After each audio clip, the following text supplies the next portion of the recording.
to talk to you about when is the best time to travel, especially to the Caribbean. When's the best time to travel? I get that question a lot. Have you ever heard of seasonality? High season versus low season. Who's heard of shoulder season? Okay, so I bet I didn't get a lot of takers on shoulder season. I have some notes here that I use when I'm working with my clients, but also just to make this really concise and helpful, a couple tips on seasonality when you're choosing where's the best place to travel in the Caribbean. So if you don't understand seasonality, you're probably overpaying or underestimating the risk. So let's talk about the strategy in that and how we work with our clients in that. So there's high season, low season, and shoulder season. So high season in the Caribbean, that typically is going to run December to April. And why is that? It's cooler in the US. So we've got people running from the US and they're going to the Caribbean. You've got lower rain occurring during that season in the Caribbean. So the weather's nicer. Peak tourism and holiday travel. So if you think about it, that's also going to be around the time where you're going to start to get into Thanksgiving, Christmas, New Year's. And so a lot of people are wanting to travel during those holidays. The pros with that is you're getting the best weather when you're on that island. You're also getting serviced by the full staff. So a lot of times our hotels and our resorts are fully staffed during that time. And so therefore you're going to have a better experience because you're dealing with a full staff resort or full staff hotel. And then the atmosphere is usually lively. Okay. So the locals love it when most of the Caribbean areas, they do appreciate the tourism industry. So it's a lively environment because they're expecting you to be there and it's high season. And so what are the cons with that? Higher price, of course, you guessed it. The very first con you're going to have is you're going to definitely run into higher cost. You're going to run into more people. It's more crowded and limited availability. So if you wanted the beachfront with the walkout, if you didn't book it 9 months in advance, it may not be available because again, everyone is traveling down during that time. So that's some of the cons with the high season. Now, low season typically in the Caribbean runs from around August to October. Why? The biggest thing is weather. Hurricane season. So that's right about where hurricane season truly picks up. You're going to have increased rainfall, so your weather is less ideal. It's higher humidity. So not only does it feel hot, it feels sticky and stuffy. The nice thing, the pros about traveling during that August-October timeframe to the Caribbean is you're definitely going to have the lowest of the prices. You're going to have less people.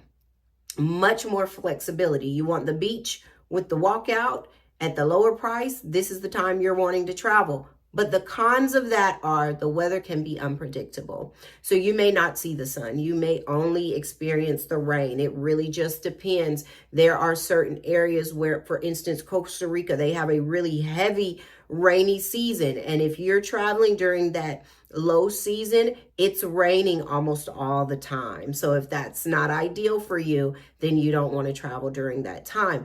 And then the resorts a lot of times reduce their staffing because they are balancing out the demand. So then your experience may not be as ideal because you may have to wait for things, or you may feel that they're not being as attentive, but it's truly because their staffing model has changed for that lower season. The other things is there's lower availability for the resorts and the hotels because a lot of them will close down during the low season, depending on what Caribbean area you're in and how much they see from tourists, how many tourists are actually still coming there in their low season. So that's something to know and to pay attention to. Now, shoulder season, have you heard of it? Most of us haven't outside of the travel industry. but this is truly the sweet spot. I love when I'm able to book shoulder season for my clients, because usually it's going to give an overall feeling of affordability and luxury. So that's usually late April, early June, and then early November. Okay, so before Thanksgiving, things of that nature, before we start going into December to April, which is again going to be our high season. Shoulder season, you're going to get a moderate price, but you're also going to get less people there. The weather's generally good, and just it's really strong value. It can really provide both luxury and value all in the same. The hurricane belt awareness is always really important. So especially when we're looking at April and June, we're usually outside of the hurricane peaks. So that's great. So you're not going to have as much rain. It's really starting to warm up. Wonderful time. But it's also important to realize not all of the Caribbean islands sit equally in that hurricane belt. So there are some islands that truly sit outside of it. They rarely see a hurricane, haven't seen any in decades and centuries. Aruba is one of those islands. It sits outside of that main hurricane belt. So Aruba, Bonaire, Curacao, those are wonderful islands that often don't have the fluctuation in weather.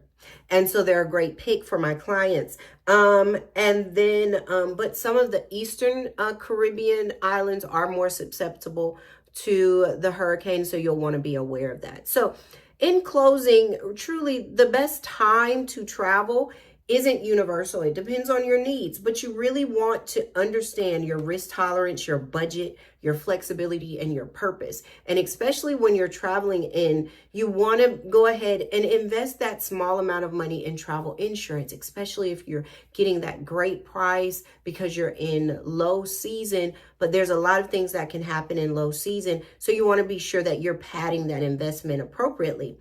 So that's truly how planning ahead and understanding where you're going can help you when you're figuring out where's the best place to travel for your next vacation. So just wanted to pop in and give you guys that little tip, those little tips. Follow us over on socials, on Facebook and Instagram. You can also check us out on our website, www.luxvivotravel.com. I'm Angela Renee, signing off for Lux Vivo Travel. We'll see you in the next video.